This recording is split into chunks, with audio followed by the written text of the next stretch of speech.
오늘은 함께 하시는 하나님 19번째 상급에 대하여 살펴보려고 합니다. 하나님께서 함께 하시면 함께 하는 데 대한 상급이 있다는 것이죠. 이것이 바로 놀라운 축복입니다. 함께 한다고 해서 세상에서는 함께 한다고 해서 상급이 있는 게 아니에요. 왜 상급이 없는가? 물론 힘 있는 사람, 능력 있는 사람, 권력을 가진 사람과 함께하게 되면은 많은 이익을 얻습니다. 그런데 이건 상급이 아니에요. 왜냐하면 그렇게 얻는 이익은 반드시 내게 해가 되기 때문이죠. 내가 가진 힘이 사라지고 권력이 사라지고 나면은 거기에 이었던 모든 이익들을 법적인 제재를 받습니다. 왜? 불법이 많기 때문이죠. 불법이 많기 때문에 반드시 내가 제재를 당해서 감옥에 가든지 벌금을 물든지 또 부끄러움을 당하든지 하는 일들이 반드시 일어납니다. 왜? 상급이 아니기 때문이죠.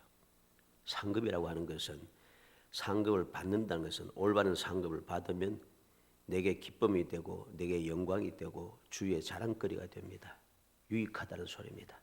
모든 사람들 다 즐겁게 하고 행복하게 하는 것이죠. 이게 상급입니다. 세상이 생각하는 상급과는 전혀 다른 것입니다. 이게 얼마나 놀라운지 하나님과 함께 하기만 하면 이렇게 유익한 상급이 주어진다는 것. 그래서 하나님과 함께한 것은 큰 복인 것입니다. 그래서 어찌하든지 믿음의 사람들은 하나님과 함께 하려고 그렇게 애를 씁니다. 다윗은 범죄하여서 하나님의 징계를 받고 마음의 상처도 있고 영혼의 여러 가지로 고통 가운데 있을 때 하나님 앞에 간절히 기도하고 부르짖고 있습니다. 내 죄를 사하시고 내 영을 새롭게 하여 주소서. 왜? 죄를 사함받지 못하고 영이 새롭게 되지 않고 범죄한 가운데 그대로 있으면 하나님과 함께 할 수 없다는 것입니다. 함께 하지 못하면은 기쁨이 회복되지 않는다는 것이죠. 그래서 다윗은 범죄하고 난 뒤에 하나님 앞에 회개하며 간절히 가라면서 철저하게 회개하며 내 영을 새롭게 해달라고 그렇게 부르짖고 있었던 것이죠. 이렇게 믿음의 사람들, 하나님과 함께하는 것이 얼마나 큰 은혜고 큰 복이고 큰 특권인가 하는 것을 깨닫는 지혜로운 사람들은 어찌하든지 하나님과 함께하려고 힘쓰고 있습니다. 함께 하기만 하면 되는 것이죠. 세상에는 어떻습니까? 세상에는 힘 있는 사람과 함께 하기가 쉽지 않아요. 함께 하고 싶어도 가로막는 사람이 많습니다. 아무나 다 함께 할 수가 없습니다. 그러다 보니까 어쩌다가 함께 하려고 하면은 대가를 많이 치러야 되잖아요. 대가를 많이 치르면 치를수록 나중에 내게 또 큰 재앙으로 돌아옵니다. 그런데 하나님과 함께하는 것은 그렇지 않아요. 하나님과 함께하는 것은 누구나 할 수 있어요. 내가 하나님을 찾고 하나님을 경외하고 하나님 말씀을 순종하고 내가 죄를 지었다 할지라도 회개하고 하나님께로 돌이켜 가면은 언제든지 하나님께서는 만나주시고 귀 기울여 주시고 들어주시고 함께 하신다고 했어요. 함께하는 방법이 너무 쉽다는 것이죠. 그래서 이것을 복이라고 하는 것입니다. 하나님과 함께하는 것은 무조건 복이에요. 사람의 내가 가진 것은 능력을 내가 재물을 내가 무엇을 가지고 막 갖다가 뇌물을 바칠 필요도 없어요. 이 사람 저 사람 찾아다니면서 어쨌든 좀 연결해 달라고 그렇게 발버둥치며 비굴하게 행동할 필요도 없어요. 그는 회개하고 하나님을 나의 하나님으로 믿고 하나님의 사랑에 감사하며 하나님 앞에 신실한 마음으로 가까이 가기만 하면 주님께서는 나를 튕겨내지 않으시고 다 받아주신다는 것입니다. 그래서 하나님께서는 유다 백성들 또는 이스라엘 백성들이 뭐라 합니까? 이제라도 돌이켜라. 범죄함으로 말미암아서 그들을 멸하시겠다고, 예루살렘을 멸하시겠다고 반드시 말씀하셨는데, 반드시 멸한다고 하셨는데, 그래 뭐라 합니까? 너희는 빨리 예루살렘을 막 달려가서 빨리 달려서 의로운 사람 한 사람만 찾으면 내가 용서하겠다.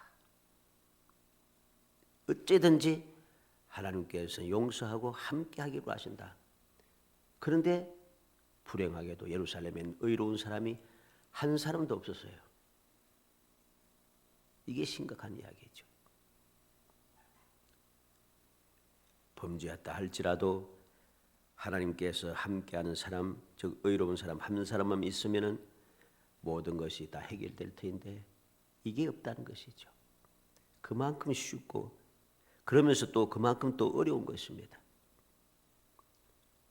오늘 말씀을 통해서 하나님께서 함께 하심으로 주시는 상급이 무엇인가? 어떻게 해갖고 어떠한 상급을 받았는가 하는 것을 말씀을 통해 살펴보려고 합니다. 오늘 7절에 있는 말씀대로 그런즉 너희는 강하게 하라. 너희 손이 약하지 않게 하라. 너희 행위에는 상급이 있음이라. 이 말씀만 봐도 이 상급을 받는 방법이 쉬운 것을 알겠죠? 강하게 하라. 손이 약하지 않게 하라. 행위에는 상급이 있다.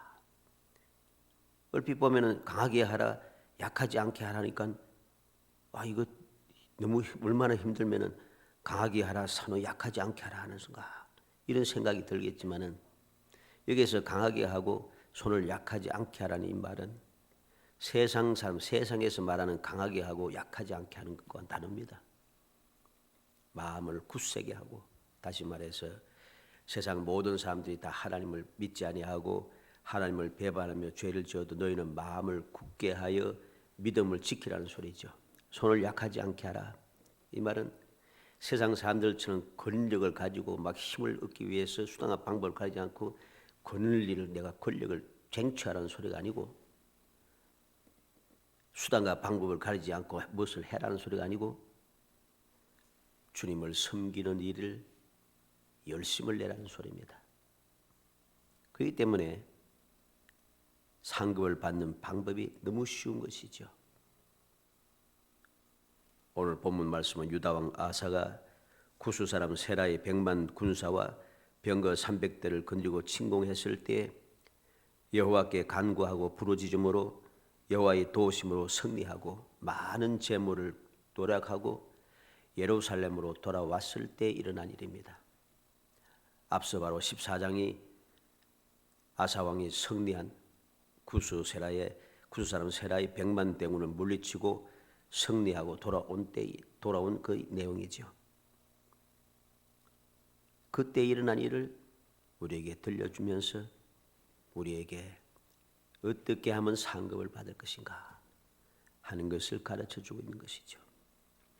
1절로 2절에 보면 하나님의 영이 오데스의 아들 아사랴에게 임하였음에 그가 나가서 아사를 맞아 이르되 아사와 및 유다와 베냐민 무리들아 내 말을 들으라. 너희가 여호와와 함께하면 여호와께서 너희와 함께하실지라. 너희가 만일 그를 찾으면 그가 너희를 만나게 되시려니와 너희가 만일 그를 버리면 그도 너희를 버리시리라.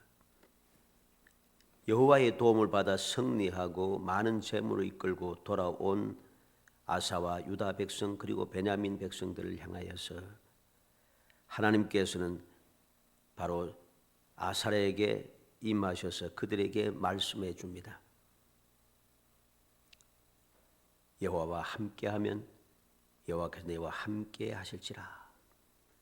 너희가 여호와와 함께하면 여호와께서도 함께해 준다. 너희가 여호와를 찾으면 여호와께서 만나 주신다. 이렇게 말씀합니다. 여호와와 함께하는 방법이 쉽지 않습니까? 내가 여호와와 함께하면, 내가 여호와를 찾으면 여호와께서 함께해 주고 만나 주신다는 것. 이렇게 하나님께서는 선지자를 통하여서 어떻게 하면 하나님을 만나고 어떻게 하면 하나님과 함께 할 수 있는가 하는 방법을 가르쳐 주는 것입니다. 그러면서 어떤 상황에서도 언제 어디서든지 바로 이 말씀을 기억하고 여호와를 찾고 여호와를 만나기 위해서 힘쓰고 애쓰라고 그들에게 방법을 또 확실하게 들려주는 것이죠. 그게 바로 3절 6절 말씀입니다. 이스라엘은 참 신이 없고 가르치는 제사장도 없고 율법도 없은 지가 오래되었으나 그들이 그 환난 때 이스라엘 하나님 여호와께로 돌아가서 찾음에 그가 그들과 만나게 되셨나니 그때 온 땅의 모든 주민이 크게 요란하며 사람의 출입이 평안하지 못하며 이 나라와 저 나라가 서로 치고 이 성읍이 저 성읍과 또한 그러하여 피차 상한 바 되었나니 이는 하나님이 여러 가지 고난으로 요란하게 하셨습니다. 그랬습니다. 이 말을 얼핏 들으면은 이전에 있었던 일 같은데 이거는 그런 말이 아닙니다. 과거, 현재 그리고 미래에 이러한 일이 있을 때에 이렇게 하면은 은혜를 주신다는 것입니다. 그래서 과거와 현재, 미래의 모든 상황을 우리에게 가르쳐 주는 말이죠. 다시 말해서 언제든지 하나님을 믿지 아니하고 하나님께 충성하지 아니하고 하나님 말씀에 순종하지 아니하고 배반하면은 하나님께서 징벌을 내리실 것이라는 것. 비록 징벌을 내리셨을지라도 징벌을 받은 그 기간이 오랫동안 배역의 삶을 살았다 할지라도 그래서 징벌을 계속해서 받으며 고난 중에 있다 할지라도 언제든지 돌아와서 찾으면 만나준다 하는 그런 뜻입니다. 이 말이. 얼마나 놀라운 일입니까? 여호와를 함께하면 함께해주고 찾으면 만나주고 이게 언젠가 과거, 현재, 미래 과거에 이스라엘 백성들이 어떻게 하나님을 배반하고 불순종하고 불신하여서 배역하고 반역하고 했던 그 일들을 쭉 이야기 가르쳐 주는 거죠. 그런데도 그들이 억울하고 힘든 일을 당하고 환난을 당했을 때 하나님께 돌아오고 하나님을 찾고 하나님께 부르짖으니까 하나님께 만나주시고 문제를 해결해 주셨다 하는 그 말이고 지금도 역시 마찬가지고 앞으로도 이런 일이 생겼을 때 또 그렇게 해줄 것이라고 하는 약속입니다. 그래서 하나님께서 함께 하신다고 하는 이 약속, 함께 하신다는 것이 이것이 큰 복이 되는 것입니다. 누구에게? 믿음의 사람들에게. 하나님의 택함을 받은 백성들에게는 큰 은혜가 되고 큰 복이 되는 것이고 그래서 이러한 은혜를 받은 사람들을 모세는 세상을 떠나기 전에 모든 이스라엘 백성을 불러놓고 뭐라고 합니까? 이스라엘아 너희는 행복자로다. 너희는 행복한 사람들이라 그렇게 말하고 있는 것이죠. 우리는 이 사실을 마음에 새기고 오늘 본 말씀을 계속해서 살펴보도록 하겠습니다. 그러면 어떻게 하고 어떤 상급을 받았는가? 첫째로 예언의 말씀을 듣고 가정한 것을 제거했습니다. 말씀을 듣자마자 그들은 실천을 했다는 소리입니다. 모든 부정한 가정한 것을 다 제거했습니다. 그랬더니 여호와께서 함께 하심으로 돌아오는 자가 많았다는 것이죠. 8절로 9절에 있는 말씀입니다. 아사가 이 말 곧 선지자 오뎃의 예언을 듣고 마음을 강하게 하여 가정한 물건들 유다와 베냐민 온 땅에서 없애고 또 에브라임 산지에서 빼앗은 성읍들에서도 없애고 또 여호와의 낭실 앞에 있는 여호와의 제단을 재건하고 또 유다와 베냐민의 무리를 모으고 에브라임과 므낫세와 시므온 가운데에서 나와서 저희 중에 머물러 사는 자들을 모았으니 이는 이스라엘 사람들이 아사의 하나님 여호와께서 그와 함께 하심을 보고 아사에게로 돌아온 자가 많았음이더라. 예언의 말씀을 듣자마자 가정한 물건을 다 없앴습니다. 그들이 가지고 왔던 노략물 중에서 있던 가정한 물건을 다 제거할 뿐만 아니라 온 유다와 베냐민 땅에 있는 모든 가정한 것을 다 없앴다고 합니다. 뿐만 아니라 빼앗았던 것, 북방 이스라엘에게 빼앗았던 성읍에 있는 가정한 것들도 다 없앴다고 합니다. 더 나아가서 여호와의 제단을 재건하고 무너진 여호와의 제단을 재건하고 여호와의 제단에 부정한 것을 다 없앴다는 소리죠. 그랬더니 어떤 일이 생겼습니까? 이스라엘 사람들이 아사의 하나님 여호와께서 그와 함께 하심을 보고 아사에게로 돌아오는 자가 많았습니다. 여호와께서 함께 하신 걸 보고 돌아오는 자가 많더라. 이게 바로 하나님과 함께함으로 누리는 상급인 것입니다. 어떻게 말씀에 순종했습니까? 즉각적으로 지금 할 수 있는 것, 하나님의 뜻에 합당하지 않는 것, 부정한 것, 가증한 것을 제거하기만 하면 돼요. 그랬더니 하나님께서 은혜 베푸신 거죠. 역대상 11장에서 12장에 보면은 다윗에게 찾아와서 돕는 자들에 대한 내용이 자세하게 기록되어 있습니다. 다윗이 왕이 되어서 나라를 세울 때까지 다윗을 찾아와서 돕는 사람들에 대한 이야기가 쭉 있는데 역대상 12장 1절로 3절에 보면 사울 왕의 동족인 용사들까지도 다윗을 찾아와서 다윗을 돕고 있습니다. 왜? 함께하기 때문에. 여호와께서 다윗과 함께하였기 때문에. 심지어는 사울 왕의 동족들까지, 사울 왕의 동족인 용사들까지도 다윗을 찾아와서 다윗을 돕는다는 것이죠. 역대하 11장 16절로 17절에 보면 여호와를 찾는 사람들이 3년 동안 유다 왕 르호보암을 도와서 르호보암을 강성하게 했다 그랬습니다. 솔omon 왕이 죽고 나서 솔omon 왕이 하나님 앞에 죄를 범했기 때문에 하나님께서 그 나라를 쪼개겠다고 말씀하셨죠. 그리고 솔omon 왕이 죽고 나서 그 아들 르호보암이 유다의 왕이 되었을 때에 3년 동안 이스라엘 백성들이 찾아와서 르호보암을 도우고 여호와를 강성하게 했다. 왜 3년인가? 역대하 11장 16절 17절에 보면 르호보암이 3년 동안만 하나님을 섬겼어요. 3년 동안만. 3년 지나고서부터 그는 또 우상을 섬기기 시작하고 하나님을 배반합니다. 그때부터 망하기 시작하죠. 하나님을 섬기는, 하나님을 여호와를 찾는 3년 동안만 하나님께서는 이스라엘 백성들이 찾아와서 돕게 하시더라는 것. 우리는 이 사실을 기억해야 됩니다. 하나님 말씀에 순종함으로 하나님께서 함께 하시면 어떠한 일이 나는가? 다윗이 평생을 하나님을 섬겼더니 하나님께서 평생을 함께 하시며 그를 돕는 자들이 가득 차게 하셨거든요. 또는 르호보암이 3년만 하나님을 섬겼지만 그 3년 섬기는 동안 하나님께서 도우셨다는 것, 함께하여 도우셨다는 것, 이 사실을 기억해야 됩니다. 두 번째로는 말씀대로 섬기며 언약하며 맹세했습니다. 그랬더니 여호와께서 만나 주시고 사방에 평안을 주셨다 그럽니다. 10절로 15절 말씀입니다. 아사왕 제15년 셋째 달에 그들이 예루살렘에 모이고 그날에 노력하여 온 물건 중에서 소 700마리와 양 7,000마리로 여호와께 제사를 지내고 또 마음을 다하고 목숨을 다하여 조상들이 하나님 여호와를 찾기로 언약하고 이스라엘 하나님 여호와를 찾지 아니하는 자는 대소남녀를 막론하고 죽이는 것이 마땅하다 하고 우리가 큰 소리로 외치며 피리와 나팔을 불어 여호와께 맹세하며 온 유다가 이 맹세를 기뻐한지라. 우리가 마음을 다하여 맹세하고 뜻을 다하여 여호와를 찾았으므로 여호와께서도 그들을 만나 주시고 그들의 사방에 평안을 주셨더라.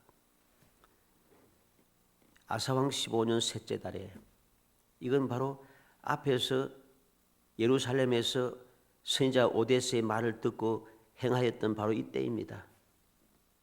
이어서 계속해서 하나님 앞에 가정한 것을 다 제거하고 난 다음에 그 다음에 하나님의 말씀대로 하나님을 섬기고 하나님과 언약을 맺고 언약을 지킬 것이라고 맹세했다는 것이죠. 그랬더니 여호와께서 만나 주시고 사방에 평안을 주십니다. 그는 어떻게 말씀대로 섬겼습니까? 아사왕 제15년 셋째 달에 그들이 예루살렘에 모이고 그랬습니다. 셋째 달이라고 하는 것은 77절 또는 오순절 이때가 되는 거죠. 77절 혹은 오순절이 바로 이 셋째 달입니다. 바로 그날에 하나님께 정하신 그 절기에 하나님의 말씀대로 예루살렘에 모여서 예루살렘에서 하나님 앞에 제물을 드리고 있는 것이죠. 그래서 그날에 노력하여 온 물건 중에서 소 700마리, 양 7,000마리로 여호와께 제사를 지내고 하나님 주신 은혜에 감사하여 그것으로 하나님 앞에 제사를 드리고 있습니다. 그리고 마음을 다하고 목숨을 다하여 조상들이 하나님 여호와를 찾기로 언약하고 온전한 마음으로 여호와를 찾겠다고 언약을 세웠습니다. 그리고 여호와께 맹세하며 그랬습니다. 그리고 이 맹세한 것을 기뻐했다고 합니다. 그렇게 했기 때문에 여호와께서도 그들을 만나 주셨습니다. 만나 주시니까 무슨 일이 생겼습니까? 사방에 평안을 주셨더라. 평안이 생깁니다. 사방에 평안이 시작되었어요. 언제 어디서든지 돌아와서 여호와를 찾으면 하나님께서 만나 주시고 평안을 주신다는 것, 이게 놀라운 은혜입니다. 그만큼 하나님과 함께 한다는 것은 큰 축복인 것이죠. 우리는 아합이 엘리야를 통해서 재앙에 대한 말씀을 듣고 아합이 옷을 찢고 굵은 배로 몸을 동이고 금식하고 풀이 죽어 다니더라. 열왕기상 21장 27절에서 29절의 내용입니다. 엘리야의 말씀을 듣자마자 그는 겸손해졌다는 것이죠. 옷을 찢고 굵은 배로 몸을 동이고 금식하고 굵은 배에 눕고 풀이 죽어 다녔다. 그랬더니 하나님께서 잠시간이지만은 아합이 이렇게 행하는 것을 보고서 하나님께서 말씀합니다. 29절에 아합이 내 앞에서 겸비함을 내가 보느냐? 그가 내 앞에서 겸비함으로 내가 재앙을 저의 시대에는 내리지 아니하고 그 아들의 시대에야 그 집에 재앙을 내리리라. 아합이 악함으로 아합 시대에 재앙을 내리시겠다고 했는데 아합이 그 말씀을 듣고 겸비하여지니까 하나님께서 겸비한 그것을 보시고 재앙을 뒤로 좀 돌이키더라는 것이죠. 아합이 재앙을 만나지 않게 긍휼의 은총을 베풀어 주신 것이죠. 이렇게 하나님께서는 이렇게 악한 사람도 마음이 겸비해지는 순간 은혜를 베푸신다는 거죠. 이 사실기는 이게 바로 평안입니다. 재앙이 내릴 것이 재앙이 안 내리고 뒤로 물러가게 되니까 그만큼 평안이 있는 거죠.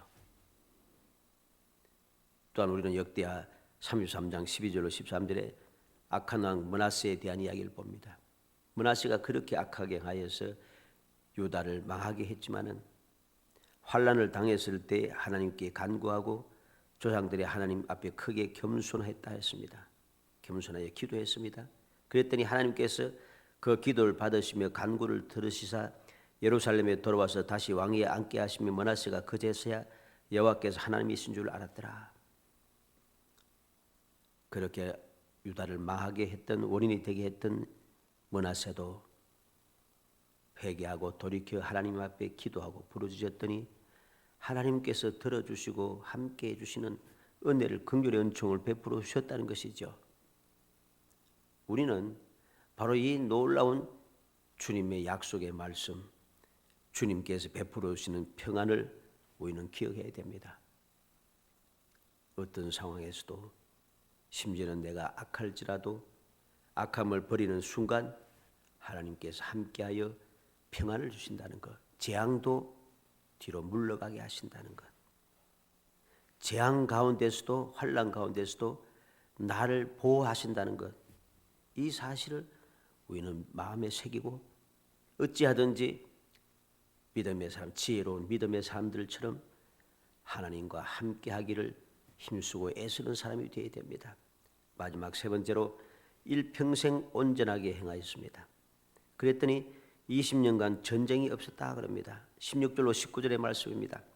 아사왕의 어머니 마아가가 아세라의 가정한 목상을 만들었으므로 아사가 그의 태호의 자리를 피하고 그가 그의 우상을 찢고 빠 기드론 시내가에 시내가에서 불살랐으니 산당은 이스라엘 중에서 제하지 아니하였으나 아사의 마음이 일평생 온전하였더라.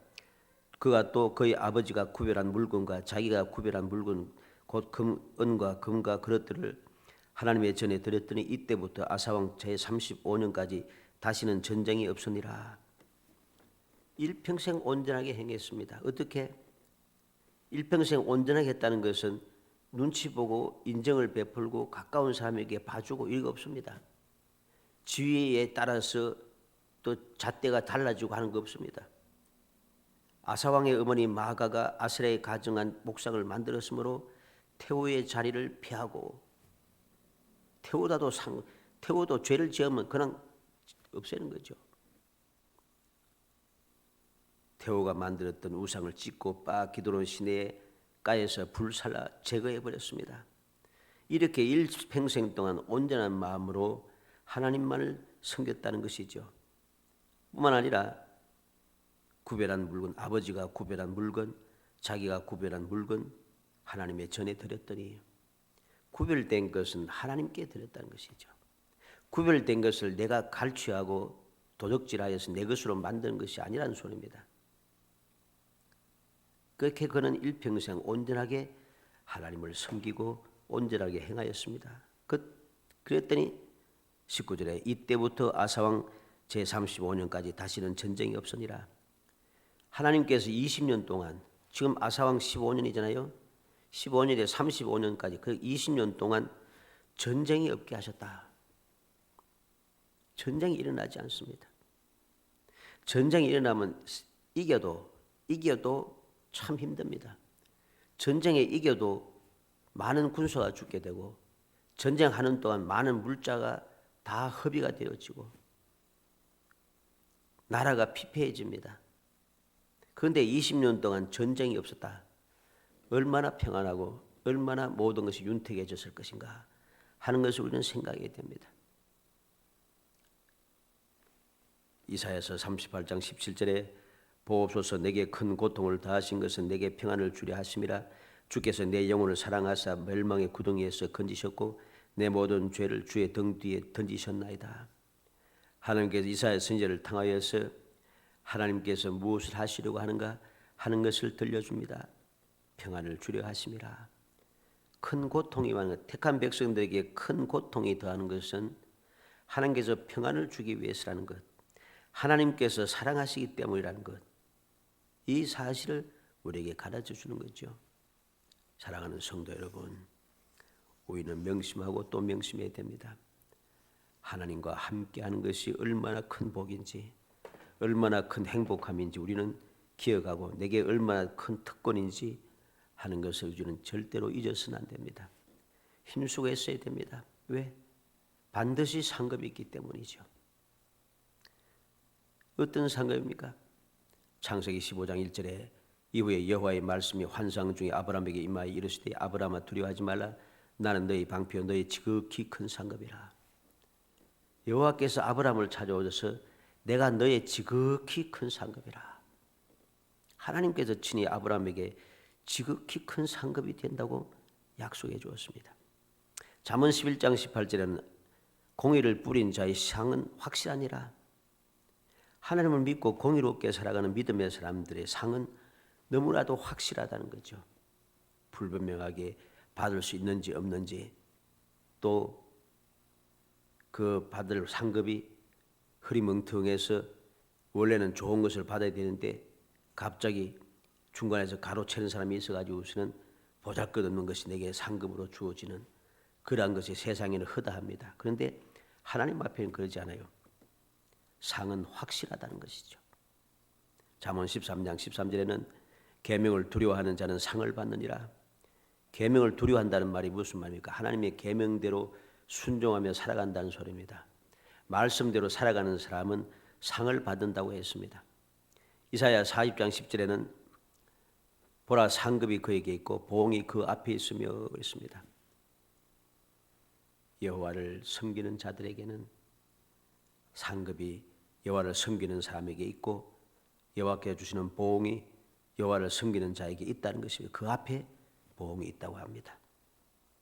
마태복음 6장 1절에 사람에게 보이고 그들 앞에서 너희 의를 행하지 않도록 주의하라. 그리하지 아니하면 하늘에 계신 너희 아버지께 상을 받지 못하느니라. 우리가 세상 사람들처럼 보기 위해서 자랑하기 위해서 내가 이렇게 좋은 일을 많이 했다고 그렇게 내세우지 않아도 됩니다. 그렇게 하려고 하면 얼마나 피곤하고 힘들겠어요. 사람들에게 내가 이렇게 했다고 자랑하고 보이기 위해서 한다면은 참 스트레스 받고 힘들고 어려울 것입니다. 그런데 그럴 필요가 없어요. 아무도 몰라도 괜찮아요. 하나님께서 아시기 때문에 바로 그러한 사람들에게 하나님께서 상급을 반드시 주신다는 것이죠. 그러나 모든 사람에게 보이기 위해서 자랑스럽게 자랑거리 만들어서 그렇게 행하면은 하나님께는 상을 받지 못한다고 합니다.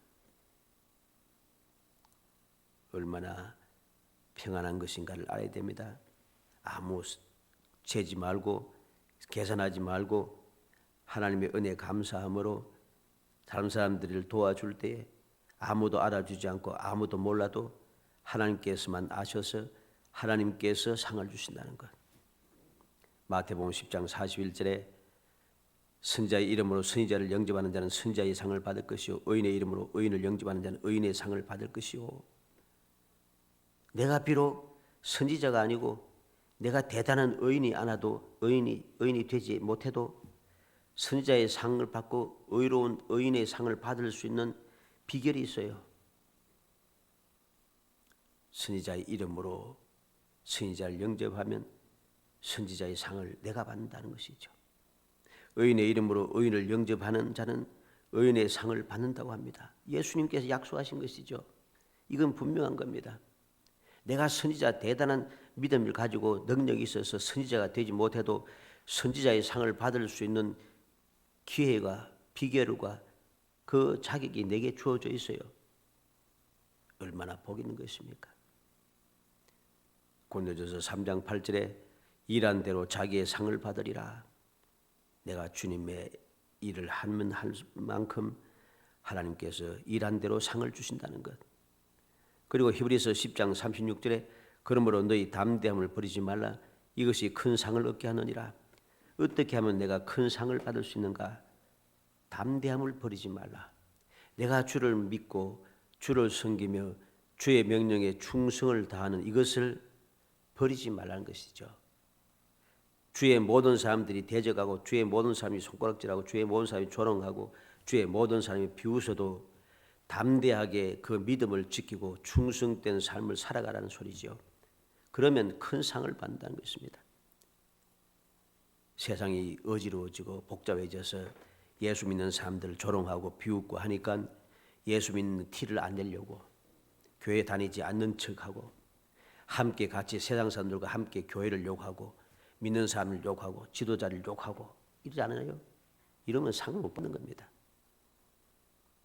큰 상을 받는 비결은 담대함을 버려야 돼요. 믿음의 담대함을 버려서는 안 돼요.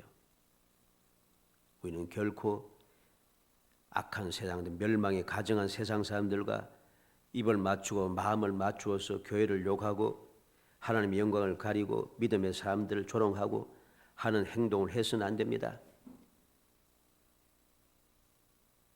믿는 사람보다도 세상 사람들이 더 어렵다고 가정한 소리를 해서도 안 됩니다.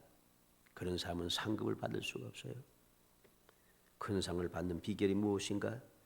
담대함을 항상 유지하는 것입니다. 살아가는 성도 여러분, 우리는 명심하고 명심해야겠습니다. 하나님께서 주시는 그 은혜가 무엇인가를 항상 마음에 새기고 또 새겨야 됩니다. 하나님과 함께하는 것이 얼마나 큰 특권이고 큰 기회고 큰 축복이고 은혜인가를 우리는 절대로 잊어서는 안 됩니다. 그래서 어떤 상황, 어떤 환경에서도 내 형편과 처지가 어떠하든지 상관없이 내가 살아가는 이 세상이 상황이 어떻게 변하든지 상관없이 내 주의 환경이 어떠하든지 상관없이 하나님의 말씀대로 거룩한 신앙생활을 온전히 일평생 계속해서 변함없이 행하여서 변함없이 하나님께서 함께 하셔서 하나님 주시는 그 돕는 자가 많아지고 하나님께서 사방에 평안을 주시고 전쟁이 없게 하시는 그 귀한 기적을 체험하는 행복한 성도이 되시기를 주의 이름으로 축복합니다.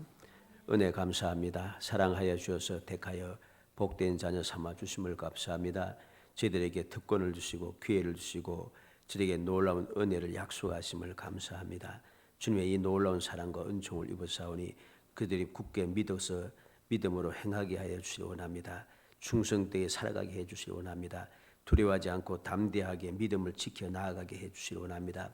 세상 모든 사람들이 다 손가락질하고 조롱하고 비웃고 한다 할지라도 대적한다 할지라도 두려워하지 않고 그들과 함께하여 함께 주님을 욕하고 주의 몸된 교회를 조롱하고 손가락질하고 비웃는 사람이 되지 말게 하여 주시고 믿음을 굳게 지켜서 담대하게 하나님을 믿으며 하나님의 말씀에 순종하여 신앙생활을 더욱더 거룩하고 진실하게 열심을 다해 행함으로 모든 사람이 당당하게 우리의 믿음을 증거함으로 더욱더 주님과 함께 동행하는 삶을 살아가게 하시고 하나님께서 함께 하심으로 주시는 그 귀한 상급을 마음껏 받아 누리며 세상 모든 사람 앞에서 우뚝 서고 존귀한 삶을 살아가고 하나님의 영광만 드러내고 저의 삶이 행복해지는 삶이 될 수 있도록 은혜 주시기를 간절히 소원하옵고 예수님의 이름으로 기도합니다. 아멘.